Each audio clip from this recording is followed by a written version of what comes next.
Conversation with Andrea Whitt on gifted multi-potentialities. I have a guest for you, you guys. You are not going to believe that Andrea is coming on the show today.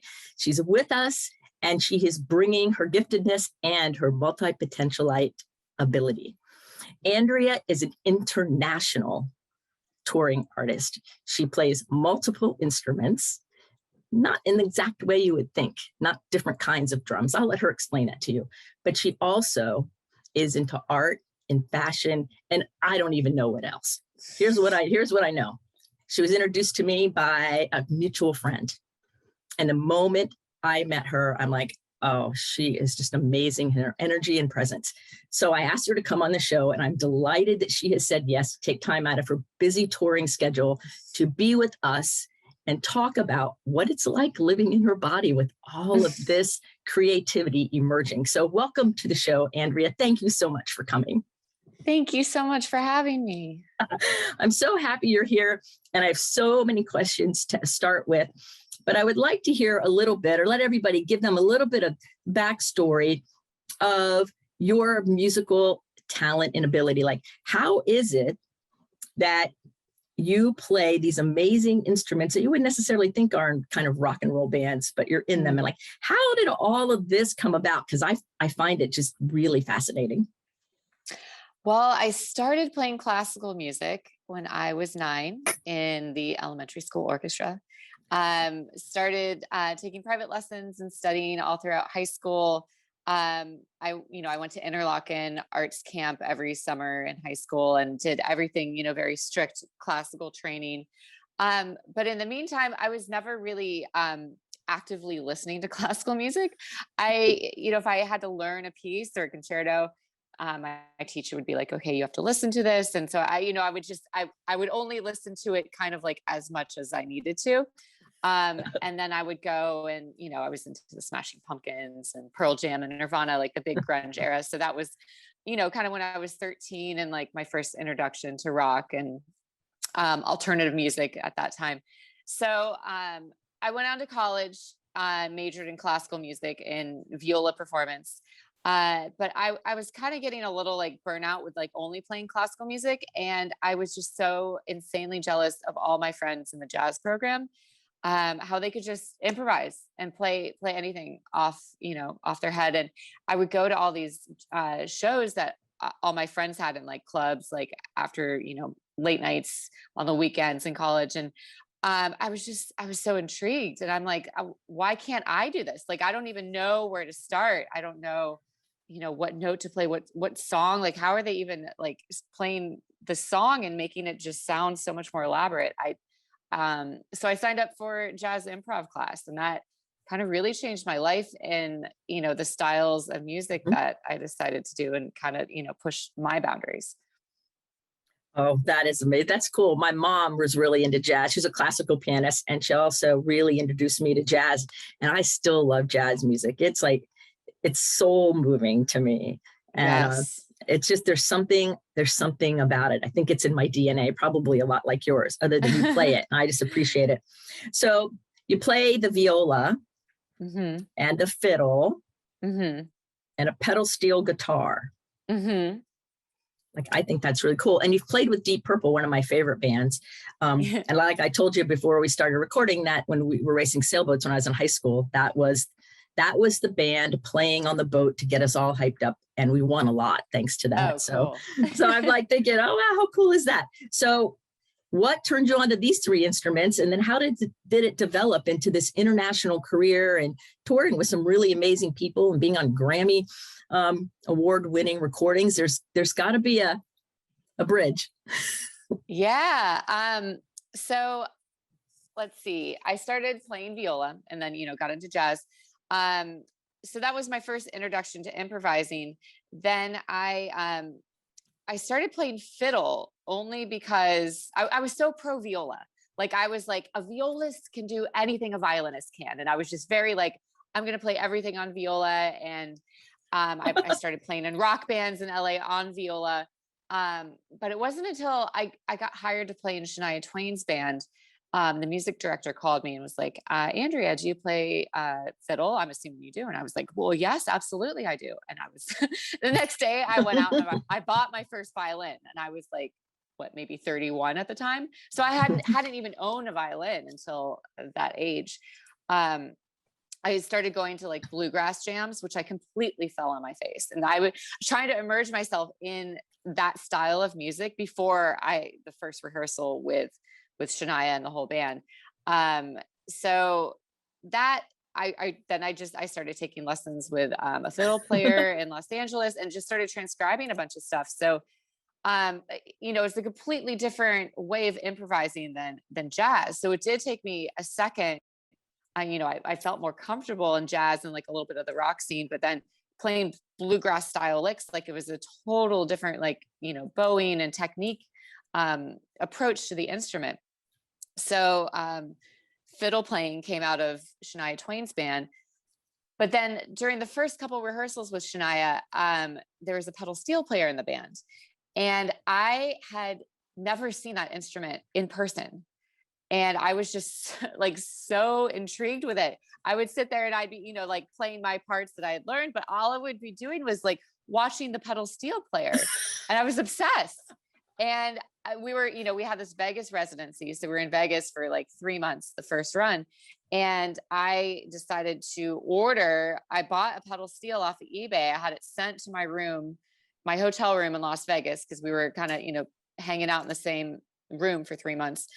So ordered my first pedal steel, and I would just, sit there at night and try to figure things out. So that was it. It was just like those sounds. I heard those sounds and I said, I need to make those sounds. And that was when I just decided to completely dive headfirst into pedal steel world. And that's how gifted people with multi-potentialites do it. It's like when you're a multi-potentialite and you hear something and intrigues you, dive fully in and go after it. Mm-hmm.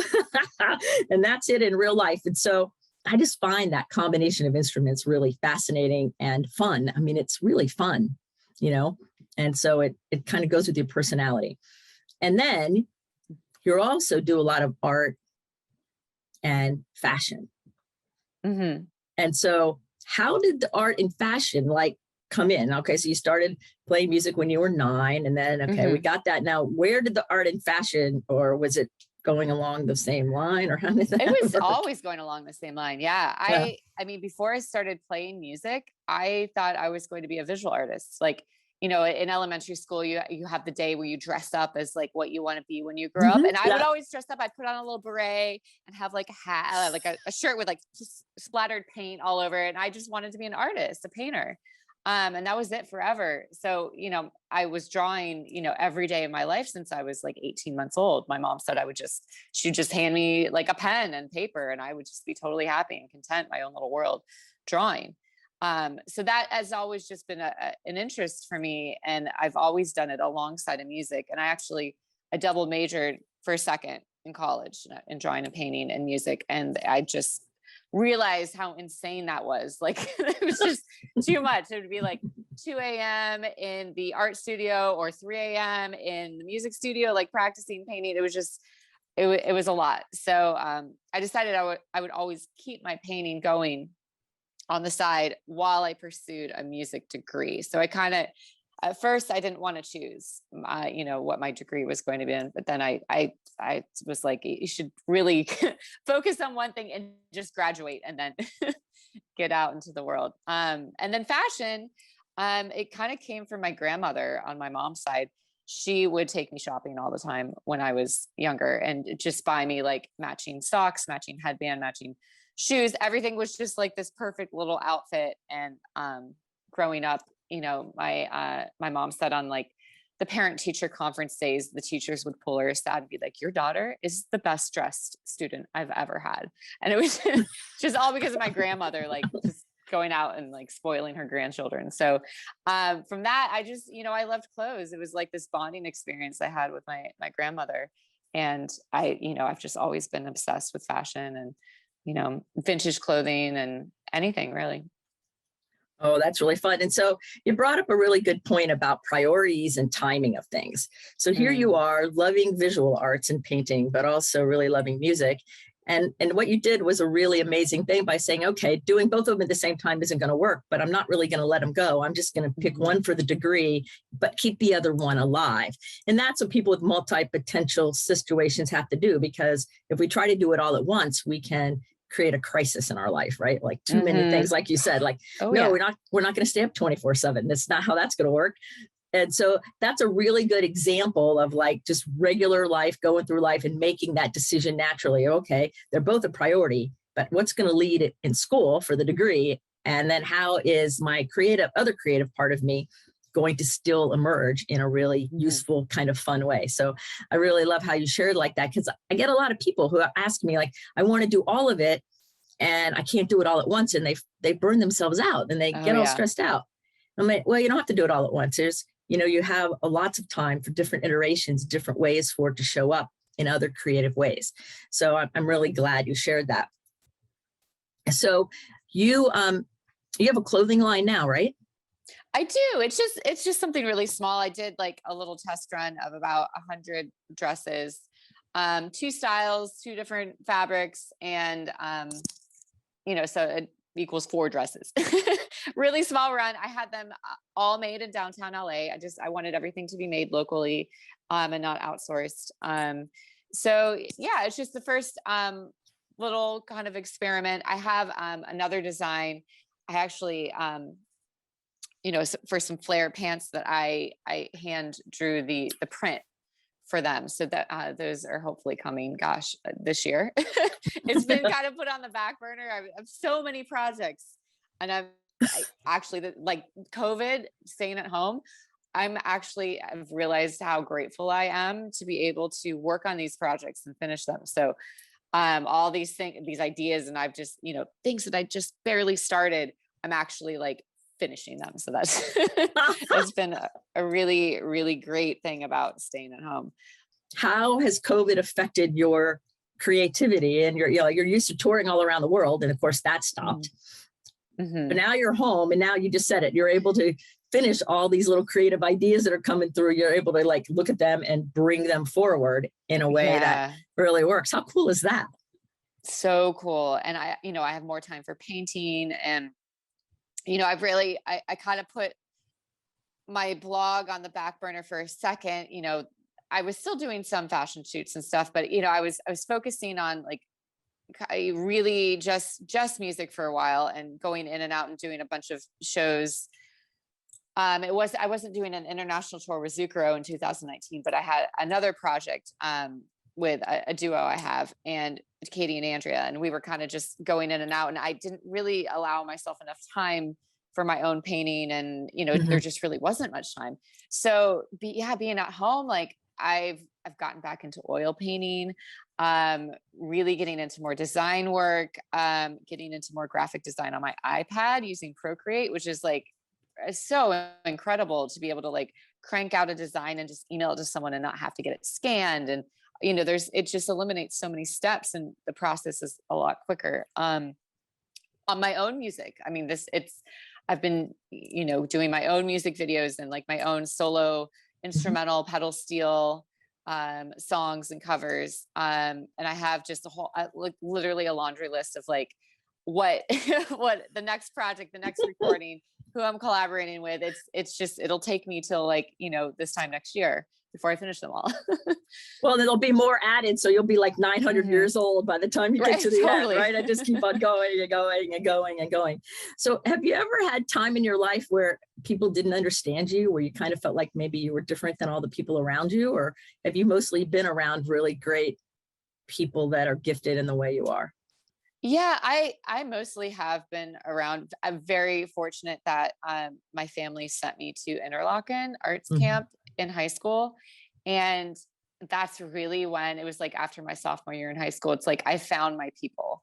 It's like everyone there is doing something arts related, music, visual arts. I did a lot of ceramics and pottery throwing in high school as well. So there were ceramicists I was really good friends with, and painters and photographers and, classical musicians, jazz musicians. And we were all just like, I had a group of like 20 really close friends that we'd go to camp every summer and, spend 8 weeks in a cabin in Michigan, just creating art. And that was so inspiring. So I think that surrounding myself with those people, it just really helped me to like kind of pick and choose my friend circles, like later on, like trying to surround myself with people that I really feel inspire me. Right. And you already had the really good intimate experience of what it's like to be understood by people in that creative way. So as you're choosing friends in your adult life, it's probably been easier for you to discern, well, yeah, you're on my vibe. No, you're not, kind of simple, instead of going through your teen years wondering what the vibe was and then trying to figure it out. Yeah. Totally. Yeah. Cause it was a different vibe in high school, like during the school year, I would spend my lunch periods with my art teacher. I would just be in the art room all day. And I just, I'm like, why should I just go sit in the cafeteria when I can just continue like working on my painting or something? So I was a little disassociated from my certain friend, the high school experience, like towards the end, because I was just so focused on the arts. But, having the arts camp every summer, that just really opened it up. Oh, that's great. So when you think of things do you think in lyrics, like song lyrics? Do you think in pictures with color, or how does your brain process things? Like I work with a lot of musicians, and a lot of them will tell me that when they're thinking, it's always in song. There's always some kind of music in their thoughts. And I also work with some people who are artists, and I work with this one girl who does fashion design for the theater. So she'll get the play and then know what the time is and have to create and make all the costuming.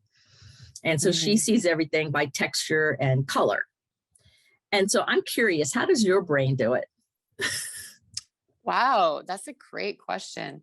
I think just a little bit of everything. Like I always have music going on in my head where it's a song that I'm learning. Like a lot of times I'll obsess over learning like how to play something on pedal steel. And so it's on repeat and repeat and repeat in my head. It could be just like a 5-second lick or 30-second segment of a song that I'm visually like seeing myself playing pedal steel or fiddle or whatever. But then also like there is a lot of the visual element. Like I will sit down and I'll just something that I find like really intriguing to look at. I'll look at it and imagine how I would paint it or how I would draw it. I'll trace it with my eyes because I love doing contour drawings, and I put that into my paintings. So I'll sit there and I'll just I'll take someone's face. I mean, they probably don't even know what I'm doing. I'll be talking to them and I'll be like, like outlining their face, like how what colors would I use, what details would I do in watercolor, would I paint them in oils. So I am always visually thinking about that. And then also, I'll put it together. Like I have a lot of music in my head that I want to release, but I am just as excited to release a music video for it because I want to style it. I want to have a beautiful visual presentation. So while it gets me really excited to think about, something I'm going to create. And then I'm like, okay, I'm going to film it here. This is who I want to film it. This is the outfit I want to wear. These are the colors. This is the whole, like the grand picture of it. So, I think everything's kind of going on at the same time. Oh, that sounds beautiful. So does it ever get overwhelming with so many ideas in there all at one time that you want to tell your brain to be quiet, or does it kind of flow like? Yeah, I think it just flows. I think that's just like what makes it, interesting every day. It's like, I try to stay excited about things. So if I always have something to look forward to, if I kind of get down or something, I'm like, oh yeah, I'm going to work on that project, and so that kind of brings me out of like a rut, like thinking about something I'm going to create. Well, that's really good too that you said that, because I know a lot of creative people get that kind of malaise or dysphoria, or they just kind of get down in a rut if their creative flow isn't what they expect it to be, or they want it to be, or something's going on in their world and they kind of let it drag them down for a minute. And so a really good way, like you're saying, is you don't have to stay there because there's a whole list of things to create. Whole list. And pick one and just do anything, throw anything at it and start going. Yeah. And then it takes on its own energy and its own way to come into the world. Mm-hmm. So there's a lot of people listening to us today and that are maybe stuck a little bit and they want to do something creative, or they started and they gave up. Or I had a new client just the other day say, yeah, I used to draw a lot, but I haven't drawn in years. And so I said, go to the store and get things and start drawing again. And then that person did. And lo and behold, their creativity is coming back, right? They primed the pump a little bit and it just came back. So if somebody's listening to us and they're feeling kind of stuck, or they have a dream and they never really took the risk to do it, what would you tell them? Yeah, I mean, you have to start somewhere, whether it's, like going to the art store and just finding like a really beautiful, like notebook or something, or like paper that really speaks to you, or like a new pen or a new paintbrush. I think it's really important, if you are in a rut, to find something that could inspire you to start the project, like maybe listen, if you're a musician, like maybe dig into a new artist or like a new genre of music and kind of just pull from something new and different, or I don't know. I hope that helps. I think that's really helpful, because sometimes just changing it up like that. I know that I like to journal a lot, and it matters the feel of the notebook. Yes. Like when I touch it, and then when I open up, the paper has to be friendly to my hands. And then I have my special pen. Yep. And each notebook has its own special pen. Oh, that's so cool. And then it's funny because somebody who I know in my mastermind kind of laughed at me the other day, because I have 4 different containers of pens on my desk and more behind me and some in a drawer, because I just never know what pen I'm going to want to use. Like sometimes I write with my pink flamingo pen. Oh, that is adorable. And sometimes I write with my heart pencil. Yeah. Right? I always have something to make it fun and creative, depending on what I'm writing. And so you're saying that, I'm like, yeah, you go whatever speaks to you. So how does your intuition play into all of this? Does it guide you a lot? Do you pay attention to it? Do you consider yourself intuitive? How is that as part of your life? Yeah, absolutely.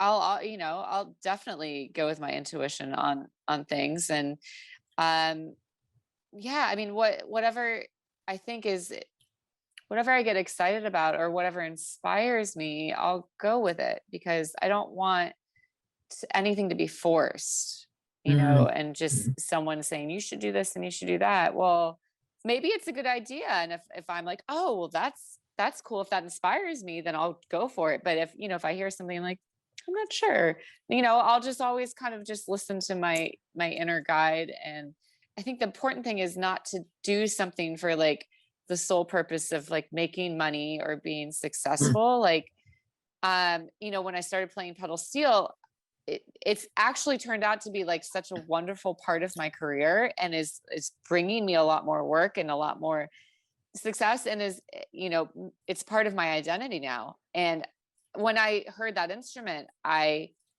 wasn't thinking of any of that. I was just like, I'm so moved by this, and I need to make those sounds. Like nothing else mattered. It was just the fact that it came to me and it spoke to me. So yeah, I think just listening to yourself, because the more that you're excited about it, the more everyone else is going to be excited about it. Oh, that's so true. It's sung to your heart and your soul. And that's all you could think. I have to make that sound. And that's how I learned. That's how I learned how to quilt. I was volunteering with a friend of mine, and she showed me this picture. She goes, "I'm going to make this quilt." And I knew that she quilted. I didn't quilt. I sew, but I didn't quilt. And I saw it, and it looked 3-dimensional. And I'm like, well, I have to make that. I have to make that. I have to do that right there. I had no idea what it was going to take or anything about it. I didn't care. I wanted to do that thing. And so I dove headfirst into it and bought a really nice machine, a really good table. And now I make all kinds of quilts, and I'm having a blast, because it harmonizes your brain, with the math and the creativity together. And so it's like therapy, but it was all because I had to make that particular thing. And it opened all these doors of my creativity, but also just of my happiness and joy and fun, and I make quilts for my So friends and things like cool. that. Yeah. Oh, that's awesome. And so I relate to that because I have to make that sound, and I'm ordering one Yeah. and I'm getting one right now and I'm going to make Yep. that sound. Mm-hmm. And that's how gifted people do it. We just follow it down that rabbit hole like there's no tomorrow. And I'm sure all of y'all who are listening go, yeah, I've done that too, in different really cool ways. So see, we all might be a little different, but we're cool different, right? Which is what I love so much. So has there ever been a time where you had an intuition or your gut said one thing and you overrode it with your mind and you look back and go, man, should have listened to my gut? Gosh. Yeah, I mean, God, I can't really, I don't know. That's a very good question. Um, I think, I mean, there's one time, I mean, this is just a very small thing. I'm sure something else has happened on a bigger scale, but I can't really think of it. It was when I like first moved to Los Angeles, and, I really wanted to become like a session player. And I was also doing, teaching private lessons on the side. I still teach private lessons and I love teaching. I think it's like such a wonderful thing to give back to the world. Um, but I got called for a session. And I was like, well, oh shoot, I have a student that I have to teach, during the same time as the session. And so I turned down the session. And then I was like, oh my gosh, later, like a day later, I was like, I could have rescheduled this student. And, maybe that could have been the session that brought me more into, the studio scene in Los Angeles. And the student would have been like, it's totally fine. You can reschedule, people are very understanding. That was one thing that bothered me for a second, but you know what, that kind of stuff is like, everything just happens and it all kind of ends up, you end up where you are supposed to be. So I don't really have like too many, I guess, regrets or things where I haven't listened to myself and wish I did something different. I can't really think of too many instances. That's wonderful. Are you kidding me? That's wonderful. That you're not walking around with the heaviness of a lot of regret, which I think frees up a lot more space to be creative and let all of these really amazing things trying to come through you emerge into the world in a really creative way. I think that's amazing. Amazing, amazing. So I have a couple other questions, but one of the things I would love for you to share a little bit is give everybody a little bit of a day in the life of Andrea. Like you get up and do you do special things, like you have routines for your self-care or creativity, or what it would be a flow of like a day? Now, granted, they're all different because you're creative and you do so many different things, but what would a day in the life be? Like if somebody's going, man, I want to do those kinds of things. Well, this is kind of what it could look like. Yeah. So every morning I try to wake up at like, I don't know, about 7:30 or 8 a.m. And I eat the same breakfast every morning. I've been eating the same breakfast for, gosh, like 15 years or more, probably. I eat oatmeal with peanut butter, coffee. I make French press. I have 2 cups of coffee. And then this is actually kind of a newer thing, since February, I've been working out every morning religiously. Just doing like a core, arm, leg kind of cardio weight training. So I do that right after breakfast. And then I sit down, I answer all my emails, anything that I have to do online, or, if I need to do a social media post or something, I try to do that like right after I'm done working out. And then it opens up to like, maybe I have a session that I have to do. Maybe it's from home. Recently we've been able to do more sessions like outside of the home and meet up with people. So I've been doing that. Sometimes I have a student or two to teach. And then also, I'll definitely fit in time to practice. So, I always have things that I want to learn. I'm always striving to learn something new on my instruments. So, I'll budget in as much time as I can to practice. And then, doing some sort of visual arts, the visual arts doesn't happen, and maybe it doesn't happen as much as I would like it to, but I've been getting, a handful of commissions. So the commissions actually it's great because I'm still working and it's keeping, my painting going and my visual arts kind of moving. So, any given day I could have a commission artwork that I have to work on, or music, or, and this is basically has been the COVID routine. Right. So, before this, a lot of times, like on the road, I'd be gone, with Zucchero about 5 months or 6 months out of the year. And those days are so fun because after the show, you get on the tour bus, you hang out with your band, you stay up a little late, then you go to sleep on the bus, you wake up in a brand new city. I get on my Happy Cow app, which is the vegan finder app. I find all the vegan restaurants in the neighborhood, wherever we are in Europe. Go to the neighborhood, go to the music shops, eat great food, wander around, maybe if we have a show that day, go to sound check, everything's set up. My tech hands me my instruments, play a show. So that the road life is a completely different experience. Yeah. That's kind of more, everything's a little bit more taken care of, and you're on a time frame. People are like, be here, they pick you up, they take you there, they drop you off. You really kind of don't have to think on the road except play your instrument, which is great. So it's kind of a dual reality from, being at home and having to stay self-motivated / when you're touring, you're getting paid to do that one job, and that's all you have to do. You have to be on stage and be present and look good and play excellent, and that's it. Right. And other people behind the scenes are taking care of everything. And I've toured with a lot of musicians as their intuitive mentor person. So I'm with them behind the scenes in the green room and backstage and doing things. And the first few times I did that and everything was taken care of, I was like, whoa, okay, well, this is a lot easier than I expected. I didn't really know at the time. And now I have that experience and I'm like, there's a lot going on behind the scenes. So when anyone goes to a concert, they just see the show, and there's so much more going on to get all those performers there, to get it all done, to get everything set up, the sound check, everything. It's so elaborate, and it's a lot of work. It's a lot of work. And I've been on all different levels of touring, touring where I am just hauling all my own gear, doing all my own setup, doing all my own teardown. And that is just extremely exhausting, planning my own travel, like actually physically getting there by myself or with someone else.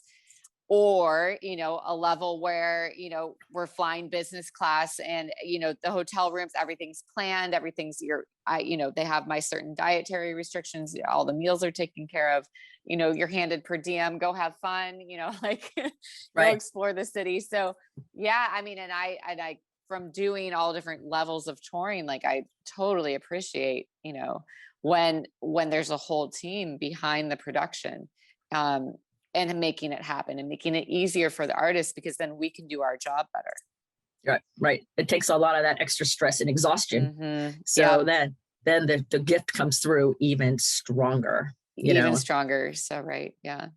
That's wonderful. So is there any opportunities that you would like to see coming in the future? Like when you look forward in your life with all these creative ideas and pursuits and things you're getting to do because of COVID, are there any opportunities that you're really excited about when you look forward that you would like to just bring into your life? Yes, absolutely. I really want to, do more with my pedal steel playing and make that an even bigger part of my identity as a musician. Along with fiddle and viola too, but I think playing that instrument is such a unique thing. There's not that many pedal steel players in the world in general, and very, very few female players. So it's a pretty unique thing, and I would love to be asked to be a guest artist, and play with all my favorite bands. I have a whole list of people that I would absolutely love to collaborate with and play with. And I would love to be called and brought out to a show or two and to be able to, play and accompany other people in their music, and just music that I've grown up listening to and just love. So that's really kind of my big goal. Oh, that sounds so beautiful. That's absolutely beautiful. And I'm sure it will happen. So everybody, you're listening to Andrea Whitt, and I know you're really inspired like I am. And I'm going to put in the show notes her website and her YouTube channel so you can watch her, because I have checked out her YouTube channel and I was watching some of her performances, and I can tell you they're jaw dropping. And I have a lot of appreciation for music, and I'm real picky too. Like, I'm quite picky. I know good music from not so good music. And I was just, whoa, I really liked her energy when I met her. And then I heard her music. I'm like, anywhere she's playing, I'm going to go be there. I could tell you that. So just thought I'd let you know, if you see some crazy blonde in the front row, yeah, it'll be me. It'll be me. Don't be surprised. So was there anything that you wanted to share that with everybody that I didn't ask you about? Because I have two final questions, but I really want to make sure that anything you wanted to share and bring to the table that I maybe didn't say or ask you. Is there anything? Oh, you've been so thorough and wonderful questions. So yeah, I don't think. I'd love to hear your last two questions. All right. So the second to last question is, of all the places you've traveled, thinking about your whole life, what is the most memorable food you've eaten? The most memorable food. Most memorable food. Oh my gosh. So many. There's this one. Okay, so I'm vegan, and traveling around the world, there's actually like a ton of like amazing vegan restaurants, or like in Europe especially, they're very accommodating, for vegetarians and vegans. I did cheat a little bit, and I tried this really exceptional chocolate cake in Paris. I love chocolate. I love dark chocolate. I don't think it was vegan. That was one. I mean, it was just like the most perfect chocolate cake. I just took like a couple bites, and I'm like, I have to cheat on this one. That was incredible. Let's see. I mean, food. Oh, actually, in Greece. Greece has really incredible food there. And I had this one salad. It sounds so simple. But all it was black-eyed peas. I get so excited. I'm talking about vegetables. Black-eyed peas, cucumbers, dill, avocado, and lemon juice and olive oil. And it was just like the most simple salad, but it was just so satisfying. And I was just like I was in Mykonos, and it was just like the most gorgeous scene, like the beach. And I'm eating this like beautiful salad that just feels, I always feel so good eating healthy. It gives you so much more energy. So it's just, that was like such a simple thing, but like very memorable. I remember every ingredient in that salad. Oh, it sounds delicious. Sounds absolutely delicious.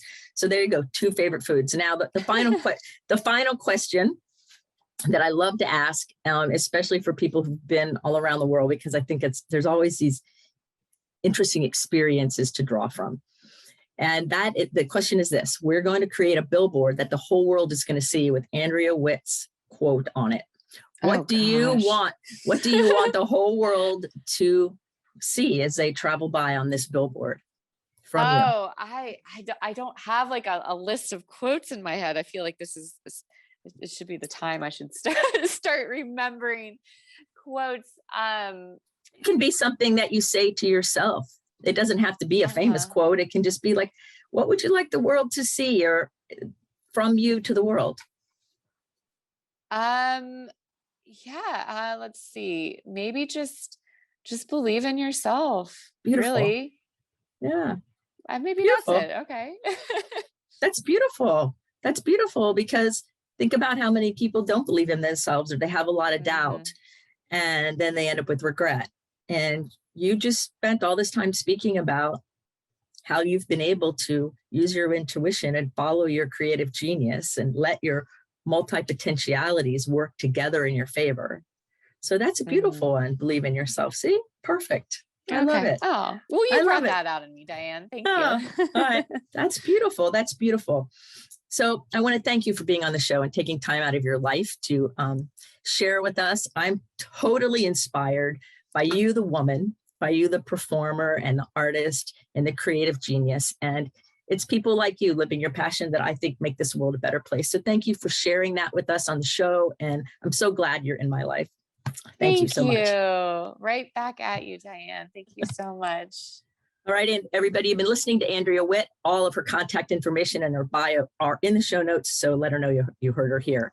And in the meantime, keep your face to the sun so the shadows fall behind you, because you're a rock star. You're here on purpose with a purpose. So go out there and let your light shine and be the brilliant lighthouse that you're meant to be. See you next time. Be well.